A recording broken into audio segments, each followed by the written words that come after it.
Hey, welcome back. This is part 2, as promised, of our Game 2 post-game podcast. And we're here with an OG co-host, our New Zealand correspondent, Joe. How you doing, sir? Good, thanks. Just chewing on a key roll. Makes a crappy audio, but great start. clear airways. Yeah, well, you got to be able to sing the praises of the Celtics to the heavens, so you need a lozenged out throat to achieve that. There you go. Exactly, man. Now, Joe, since we last saw you, I believe you've been married. Can you give us a quick? I'm sure the listeners are dying to know a quick run through of the events. Oh, I'm sure. yeah. I'm actually a bit self-conscious because I realised my wedding ring's actually not on me right now. It's in. Shit. I think it's in the bathroom. Maybe I should track that get down. it while I remember. Yeah, man. Nah, I went for the cheapie, 70 huck on the old wedding ring on the basis that I think I'll probably lose it once or twice. But Fair. mate, it was we had a ripper day, I mean, it was a pretty faith-based sort of ceremony, and Sure. and that was pretty cool for us. Beautiful day, beautiful autumn weather down here in New Zealand. People pay thousands of dollars to come here and get married. I just did it for free. You live there. That's great. Exactly, yeah. And then we went down to Queenstown for the honeymoon. Queenstown's a pretty well-known spot. I imagine you even know what I'm talking about when I say Queenstown. Even us Aussies know Queenstown. Yep. Played Jack's Point. So if you're a golfer, I highly recommend it. I would have paid double what they charged me. Like, it's just stunning views, man. And it was a great course, and I just thoroughly enjoyed it, So Nice. I'm sure not everyone's a golfer, but as we all advance through our mid-30s, most people start to pick it up a bit more. Yeah, I got to make the I love it. transition soon. Yeah, I just did my course, ankle so badly, and I don't know, my next basketball game is not coming in the near future. But look, man, congratulations again. I'm so glad to hear it all went well, and now, selfishly, glad to have you back at a time where, the Celtics are humming along. It's a great juncture to get together and talk some Celts. Now, we had Wayne Spooney on the pod earlier today for part 1 of this podcast, so go listen to that if you haven't already. We did our immediate reactions to Game 2. Joe, it's been a while since we had you on, so I'm keen to get your thoughts on this series more broadly speaking. So to start with, has this series gone according to your expectations so far? Yeah, I think so. Like, in reality, it's been a very close series, eh? Do you reckon? Like, we're 2-0 up, but we're not far off being down 2-0. And there's only 2 options after 2 games, right? It's either 1-1 or it's 2-0. And I think it seems about right. I think on balance we've played better than the Nets. And I think had less luck. So yeah, I think it's a fair reflection of how the teams have played, but I think the teams are very evenly matched. And I think the gameplay has borne that out. And the results, well, they are what they are, But I'm very happy to be on the right side of the ledger. I don't know, man. Like, what were your expectations, bro? Like, talk me through your. I feel like we have this chat almost every time. But what were your expectations for the series? Yeah, well, I mean, that's the right temperature check to make every time we catch up, right? Is like, how are we doing according to expectations, which sort of they control how much of like how we feel based on how we feel about the result of a given game or a given series. So it's a good temperature check. Expectation wise, this is not based in any sort of thought or logic at all, because leading up to this series, when it looked like it maybe wasn't going to happen, us matching up against the Nets, I was all bravado, bring on the Nets, fuck them, all that stuff. And then of course we get matched up with the Nets and it's like record scratch. Oh my God, like now it's happening. And if you look at all the talk around the mainstream media, I don't think anyone knew what to expect, because there was a lot of people with a lot of different predictions and it was kind of difficult to gauge how this was going to go. I guess if you had to make a prediction, it would be that the Celtics have been the better team throughout the season. Their defense has held up. KD was going to be a new challenge for them defensively, but gun to your head, if you had to make a choice, it was probably going to be Celtics. So that's been my expectation. Don't know if I expected us to go up 2-0. I thought it was going to be a little bit more back and forward, but I'm certainly glad, like you said, that we're on that side of the ledger, and that's how things have gone so far. I don't know if I expected us to win the games the way that we have and shut down Kevin Durant in 2 consecutive games the way that we have, and to win with relatively low scoring games from the Jays. So, I mean, let's talk a little bit about that, Joe. Like, who have been, because you can't say necessarily that it's Tatum and Brown, at least scoring wise, who have been some of the standout performers for you in the series so far? I mean, I thought in today's game, I thought Jalen just had some incredible finishes. And when we were really teetering, and, you know, it's in the fourth quarter, like a 17-point deficit or whatever in the second quarter is nowhere near the same as an 8-point deficit in, like, with 7 minutes left. Like, one has a lot more pressure on it.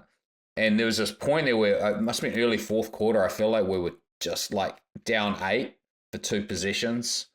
And it sort of, you know, it was teetering, and to be honest, my memory is a little fuzzy at the minute. But to me, like, it felt like Jalen relieved the pressure, and he relieved the pressure just getting to his right hand and finishing, man. Like, it was part of, I guess, with Jalen, right? Like, we've got to live with a mistake that he makes for being too aggressive. Yeah. But that's what we get for it. Like, we get a guy who can just has a mentality to get to the hoop. And that's mint. Like, I think we've just got to take that deal as fans. You know, we've got to live with the occasional bit of tunnel vision. That's Jalen's game to me. I don't expect him to necessarily be a playmaker.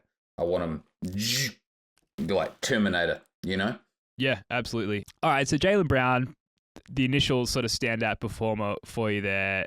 It would be good to see him a little bit more head down and taking guys like Kyrie and Curry to the bucket. But the playmaking emergence and the maturity there, like, that is, like, if we think about it, you know, we've been doing this podcast since I think his sophomore year, and it's been great to experience the growth and the maturity of his game and to see it manifest the way it did at the end of game 1 in that amazing play, the sort of presence of mind to pass out of that position he was in.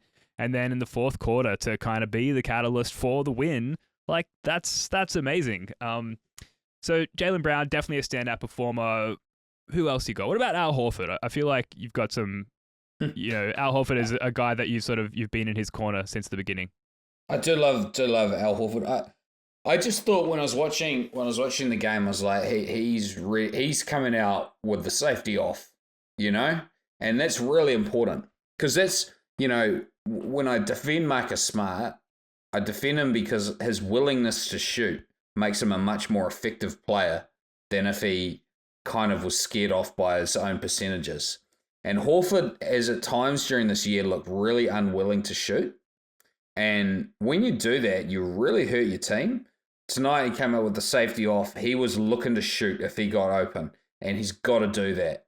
Like, he's got to stay as a threat because then he can attack closeouts and so on and so forth. But I just felt like it really gave us, it gave our offense vitality, seeing him ready to shoot that. Like, be aggressive. Think you're Steph Curry. You know what I mean? Yeah. Like, catch the ball and think you're Steph Curry. Like, I'm going to make this.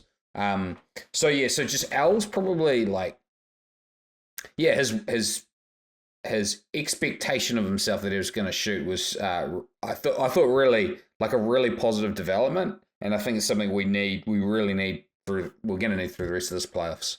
He's got to be a threat. The fact that those shots are going down reliably as well. If you think back to the beginning of the season where, you know, defensively he was spry and there were talks of young Al or, you know, fountain of youth or whatever it is. But the fact that, you know, I mean, these shots weren't going down consistently to begin with for like the first half of the season. And now it's a pretty reliable look, I think, for the Celtics. So that's been great. Well, I just think one follows the other. That like you feel good about shooting, so you let it fly, so you shoot it more, so you're ready, you're more aggressive. You know what I mean? So you're more comfortable shooting, so you make even more. And the reverse is true. Yeah. And you can't, like, psychologically, man, you've got to be out there aggressively. Like, you've got to be aggressive looking for your shot. I think everyone plays better when they're just on that side of the ledger, you know? that's what creates the opportunities to do different things. Like if Marcus Smart, and to bring it back to him, but if he wasn't like if he didn't have his attitude towards shooting, people don't close out on him, and people closing out on him is what opens up the rest of his game. So I think it's something that you have to accept from players. Like be happy when players that even if you don't like their percentages that much, if they're willing to shoot, because it's so much better. So much better than a high percentage shooter who's scared to shoot it. Yeah, I mean, it helps that with Marcus Smart, since he's become this amazing, new point guard for the Celtics, that his shot selection is that much better, that he is shooting at a higher percentage, and you do have to respect him and close him out harder because he's a more efficient shooter. Since his career turnaround for him. With Horford, though, I'm interested, like defensively on Durant, like the Celtics, their defense on Durant and Kyrie has been, I would say, the catalyst for these two victories so far. Al Horford has been such a big part of that with his one-on-one defense on Kevin Durant. Is that surprising to you that he's been able to stay in front of Durant so easily? And then more broadly speaking, with the team's full defense on Durant and Kyrie, do you think that's sustainable throughout the series, or do you expect the Nets to punch back on that? I expect the Nets to perform according to their sort of historical averages. Durant and Kyrie get swept? Is that no? The Nets franchise historical averages I'm talking about. I expect Kevin Durant to play like Kevin Durant at all times, and if he doesn't, you beauty. But if he, I don't expect to see that the next game. I'll never will. Yeah. I thoroughly expect us to lose. I thoroughly expect us to lose the next game. I think they'll both have big games. And I don't think it's any reason to be scared. Pretty much every series gets to 2-1. Mm-hmm. And this is one of those things. I just thought about this today. There's actually only two options, right? After game 3. There's only two possible scores, 3-0 or 2-1. You ever think about it like that? No, I'm just thinking about how terrified I am of KD and Kyrie to finally, come out of the cave they've been living in, particularly KD. But I mean, mate, you're right. until they're dead, until they're out of it, man, like they are still absolutely a threat to win. They really are. Well, actually, until they're probably like on, until we've got like a 2-game lead and we've got them on the brink of elimination. So how I kind of think through this is like it's going to be 2-1 almost certainly after the next game. Like I don't know what percentage of series wind up at 2-1 instead of 3-0, but it's got to be like 85% of series wind up. So we're going to be there. So it comes down to game 4. Because after game 4, there's only really two options, which is it's either 3-1 or 2-2, right? And that obviously that shapes the series entirely. I think game 4 is so crucial. Like game 4 is the biggest game of the year for us. And I think once we get to 3-1, I expect us to close out. But if it's 2-2. If it's 2-2, man, like it's back to anyone's series, and it's, just as likely as not, to be honest. Terrifying thought. Yeah, no, we should be. We should be terrified of him. Kevin Durant's the best player. He's the best player in the world, and we should be terrified of him. And we're lucky we've been able to get the shooting out of him that we've got. Yeah, well, I mean, he's been bothered by this defense, this sort of unprecedented. I guess you'd have to go all the way back to the OKC series against the grit and grime Grizzlies to look at another instance of Kevin Durant being so bothered by defense. We have the benefit now of him being much older, and maybe at some point the sort of lingering effects of his Achilles injury start to emerge in this sort of circumstances. It's definitely the hardest he's had to work since coming back from that injury, where he's shown no signs of having had the injury in the first place. Maybe the Celtics can use that to their advantage.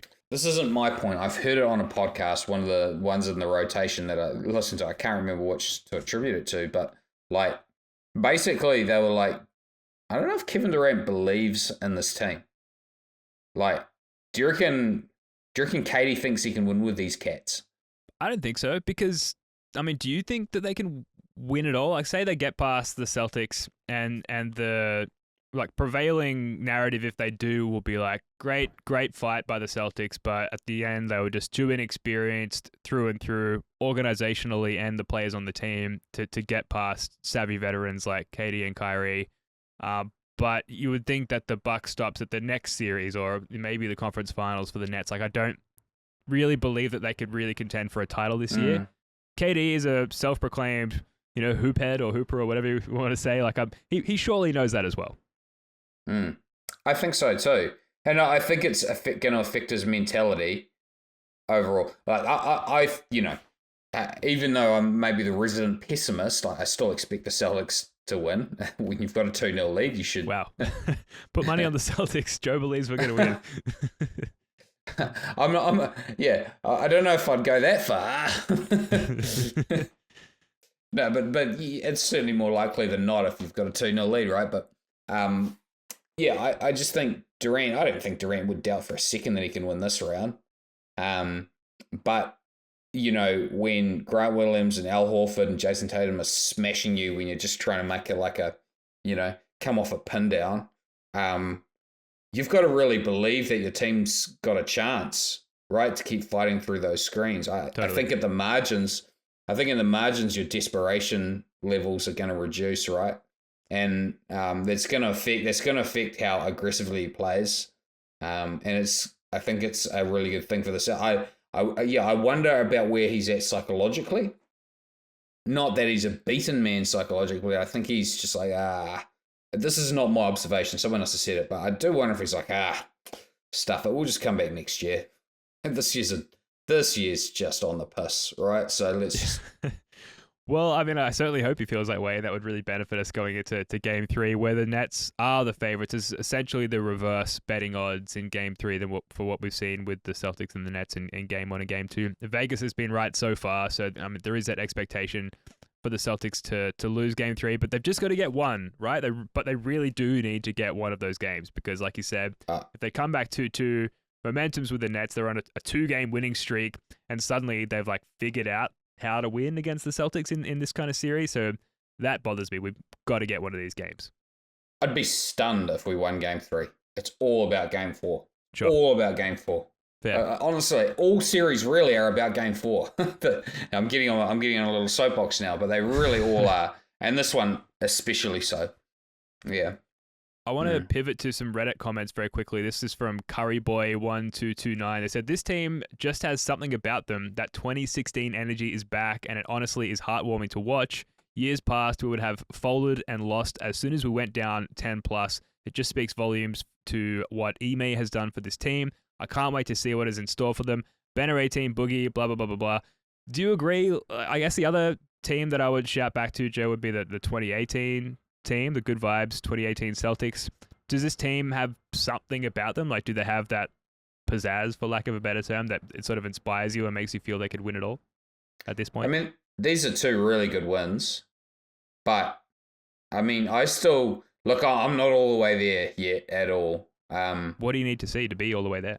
It's one of those things. It's like you can't win the championship until you do win the championship.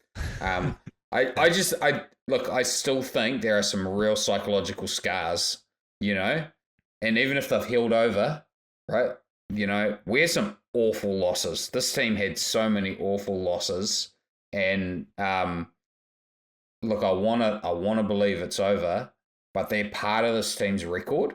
They're just as much as part of the record as the +7 point differential, and that stuff can show up under pressure. But, so far so good in the playoffs. But I will not be stunned if we're coming back 2-2 and we're, and things start teetering in Game 5. That could totally happen, and I won't be sitting there stunned about it at all. In the slightest, I think this team still has demons, man, that it needs to get through, and it just needs to keep winning. That's the only cure. Sounds pretty simplistic, eh? Well, Occam's razor is a term that we like to fly around on this podcast. So it's been a while. Yeah, you're kind of leaning in that direction. They certainly are shaking off some of those demons. We've had 2 clutch wins now, and coming back from a 17-point deficit yesterday, if you're listening in the US, that's huge relative to all the negative aspects of this team that we saw in the first half of the season. So not only are they showing that they have matured beyond that point, but they're doing it in the highest stakes. to me, it only adds more to like this team has that sort of 2016, 2018 energy about them. If we can just get over this hump of the Nets in the first round and win this series, I feel like sky's the limit. But it's difficult now to sort of look beyond this because there's still such a huge challenge ahead. Yeah, I just feel like there's a cluster of data points that relate to this team that show that there's weakness, and there's an accumulating cluster of data points that say maybe it's moved past it. But I don't think I'm at the point where I'm like I think it could have offset that the new set of data points overwhelm or offset the old ones. Yeah, that's probably a really healthy approach. Yeah. But man, this is a hell of a lot of fun, Like, I'd be a bit disappointed if we lost from here, but what a blast! Like, yeah, we're having fun here, right, everyone? Yeah, enjoy it, man.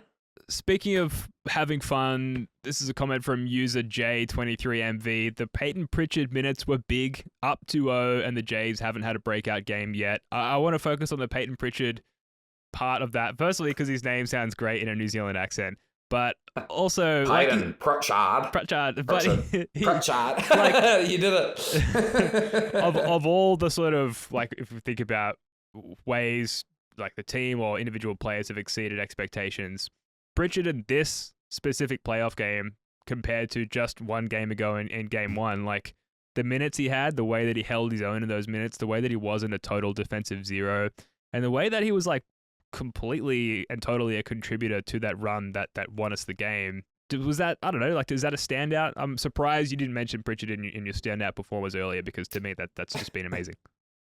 I mean, you sort of probably padded his stats a little bit at the end, Sure. a little bit. No, they weren't inconsequential. They weren't exactly garbage time, but they weren't quite crunch time either. Man, I always believe Pritchard's going to make shots. It seemed like to me like they were stashing him on Claxton a lot. Mm-hmm. So maybe that's a way he can stay in the game a little bit longer. We can really use his shooting, and Tatum, like, as Spoons has kind of covered a lot, like, is clearly. Like, I think he's most comfortable with Pritchard entirely. Like, I think that's the guy that it seems, that he seems to mesh the most cleanly with, eh? Yeah. So it's great if he can stay on the floor. Claxton, I mean, I guess he's a lob threat, but they certainly don't seem to be featuring him. And wanting to utilize them, so we'll see how that continues. Moving on here, because we've already gone like way over our pre-decided a lot of time. Final Reddit user comment from Yes, I Am That One Dude. Guys, let's not get too cocky or carried away just yet. Going up 2-0 doesn't mean a whole lot. We just took care of what we needed to. Stay confident, but don't start celebrating like we won the series. Remember in 2018, where we had two of our series that went up 2-0. In go the complete distance, and even lost one of the Cavs. You know what they're trying to say. I love how, like, this is such a fan comment where we think that our mental approach to it actually affects the outcome of the game. I feel that way. I completely feel that way. There's like certain topics I won't cover on the pod, for example, because I don't want to jinx them and make them not happen. So I am completely there. And you'd be foolish to ignore that instinct, Ben. Yeah, thank you. It's nice to have that validated. Yeah. But, in terms of managing your expectations as a fan, like, we're certainly not out of the woods. I think it's okay to tilt towards expecting to win, but do not be surprised if we come back 2-2 and we're in a lot of trouble in the third quarter of Game 5. That's just as real a possibility as any. Yeah, all right, enough of that. I can't live with that on my conscience. We're going to finish up with something very special here, Joe. I'm glad we waited for you to come on the pod before we covered this. Marcus Smart is the 2021-2022 Defensive Player of the Year, the first guard since Gary Payton in 1996. You probably even more so than Celtics J, Joe, on this podcast have been the biggest Smart flag waver over the years. Tell us what the Smart Deep Boy Award means to you as a fan. Like, did he truly deserve it? Because it ended up being quite divisive in the end there with a few other candidates. And yeah, just give us the full spiel here, Joe. I think the best argument that I saw for making him defensive player of the year is Danger Carts. Danger Carts kind of made this point that like if Smart say 1.5 points, yeah, like his defensive rating is 1 point, so say it's 2 points better than the next best guard, and Gobert's 1 point, I feel like I'm fumbling over the names of the stats here. His defensive rating is 1 point higher than the number 2 center. Like Sure. that kind of indicates that's the case, right? It's when you're so much more effective than your peers. It's like, that's the argument. In absolute terms, I don't think he has the same impact on reducing the amount of points the other team scores than Rudy Gobert. What? No, I don't. I'm kidding. Yeah.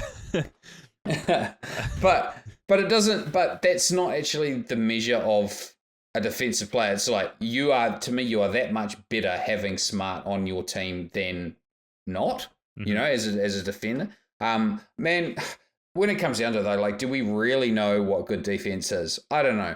For me, Smart, it's not about like some kind of statistical case for making him the defensive player of the year. Smart's about the magic, right?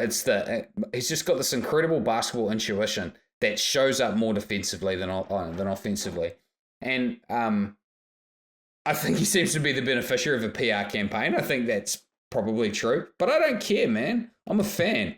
And I want to shout out this guy. I doubt he listens, but he might. He's this guy on the New Zealand Basketball Trading Card Forum. His name's Jason Jowett, and he's like a Marcus Smart fiend, and he has sniped me a lot for like Marcus Smarts and so yeah, Jason Jowett. You probably don't know who you are. I actually knew your brother, by the way. I was in the hostels with him, but anyway. Small world. Small world, country. Very small country. But yeah, shout out to Jason Jowett. So I think Jason Jowett might be the only person who enjoys us more. It was just cool, man. Like, I'm glad to see him getting his respect as a player. That's the bigger point, Yeah. Like, I think he's a way better player than the consensus is. I think he's a much better all-round player. But I value a lot of I value basketball intuition really, really highly. And he's just got it in spades. I like the Brad Stevens quote, right? Marcus Smart impacts winning is so true. And he does it in a combination of factors. It's not just defense, it's definitely offense as well. But this is the only way he's never going to be all NBA, first, second, or third team. This is the way he gets his recognition. I'm really happy for him. Yeah, and I think it's really important for Celtics fans because the one thing we've consistently had to rally behind since the Garnett-Pierce trade has been Marcus Smart and his winning plays and his winning ethos. And sometimes that's been in losing seasons or seasons that ended disappointingly. But the one constant throughout that whole time has been that we've been able to root for this guy who, embodies, it sounds corny, but that Celtic pride, that sort of Red Auerbach, that Tom Heinsohn kind of vibe that really emanates more truthfully than anybody else on the team since the Garnett trade within Marcus Smart. And that's been something that Celtics fans have been able to get behind, since we drafted him. So for it to sort of the arc to reach this point, hopefully it's not the conclusion of the arc, but for it to, for now, peak there, I think is really important for Celtics fans and validating for what we've been rooting for this whole time. And ultimately, I hope it's just part of the bigger story and the bigger outcome that if we don't get this year, will come in the next couple of years. I just want to see that image of Marcus Smart hoisting the Larry O.B. I need that. Like, that needs to be part of this whole thing before we move on and Smart retires and we get behind a whole nother group of guys. I really hope that happens as well, but for me, like, winning the championship isn't entirely the be-all and end-all. I actually think about him playing his whole career out here and retiring here. And I'll still discuss him, even though I'm a big fan, I'll still discuss him as a trade piece if it warrants it, But, but that's what I really want. I think that's a much more satisfying narrative arc as a fan. Yeah. I want the experience of cheering for this guy the whole way through his career. And I hope it includes... a mountaintop experience. But I guess for me, I get a lot of satisfaction out of the longevity of my fandom, and I hope, one player playing for his entire career with one team. I think he's got a chance to do it. Mm-hmm. Like, he's locked in for another 4 years. This is year number 9. Eight, No, it's I 8. think. Year 8. So he's probably going to get 10. Before they start talking about anything. 10 years is a long time with one team, and I think there's a special relationship, like you said, definitely, with the fans, and I hope that I hope the front office recognizes it, but I hope he also kind of recognizes it as well. Like, his career won't be the same somewhere else, and that might mean recognizing in the future that, hey, my job's more to be the captain and take a diminished role on the team. I hope he does that to stay with us. That's kind of what I kind of hope for his career. This is like completely extra to being winning a championship. That stuff means quite a lot to me, I think. Yeah, no, absolutely. I feel the same way. Although championship would be nice. Well, we should end on this comment. Yeah, this tasty nugget of a Reddit comment from Rockman94. Marcus Smart is a ring away from real Hall of Fame consideration. Best defensive guard of his generation. Joe, like, is it a championship and now the depoy and the tenure with the Celtics and the like above average performance of the team, at least for the last couple of years? Is it going to be enough, or is it too early to tell? Hall of Fame in my heart, but absolutely not. Like, no, it's not going to happen. He's not going to make he might make one All-Star team, Yeah. Like, that would be, it would be a year if the Celtics crushed it and were winning 65 games and were like the Atlanta Hawks in 2015. They got 4 players. That's the kind of thing, that's the kind of season that he'll be an All-Star in. But, hey, I could always be wrong. Jersey retirement? Up in the I think it's way more likely than being. I think I could definitely see him having his jersey retired. Yeah, for some reason with Smart, I'd like to see Smart up there, like Lusky, like with it, leave the number 36 to someone else. I feel like that's his vibe. Just Smart. Yeah, yeah, absolutely. Maybe like a weird Celtics Twitter meme up on a little square there. Joe, anything else you want to touch on before we wrap this one up? Nah, man, I'm all good. I'm fresh out of takes. Got the takes out there. Good. It's a good feeling. Man. All right, folks, that's going to do it for this one. What an awesome, 72 hours it's been for Celtics fans. Celtics Jay, Wayne Spooney, and a special guest are going to do another pod in a couple of days. Joe, it's been awesome having you back on, man. Thanks again. Yeah, thanks for hosting. I can't believe you've done 3 podcasts in one day, Ben. I know. I'm going to go to bed. You're a madman. You're an absolute madman. All right, folks, until next time, go Celtics. Peace.